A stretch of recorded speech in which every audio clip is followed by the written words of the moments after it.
अरे भैया देखिए ना, ये लियनली O11 डायनामिक एवो आज भी जैसे बॉलीवुड के रंग बदलते कपड़े वैसे ही ऊपर नीचे लगे आज भी स्ट्रिप्स। जब मूवी चलती स्क्रीन पे अलग मूड दिखती है तो यह केस भी वही कर रहा है। और ये नीचे 1.5 mm मोटी एल शेप RGB स्ट्रिप्स लगी हैं। 14 लाइटिंग इफेक्ट्स हैं, ब्राइटनेस और रंग भी चेंज कर सकते हो और ये सब मदरबोर्ड सिंक से भी हो जाता है।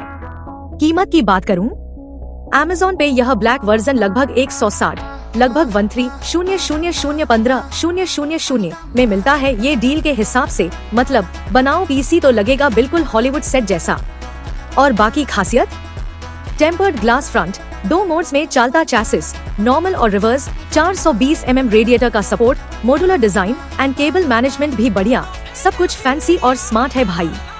तो समझ लो, ये सिर्फ एक केस नहीं, ये एक मिनी लाइट शो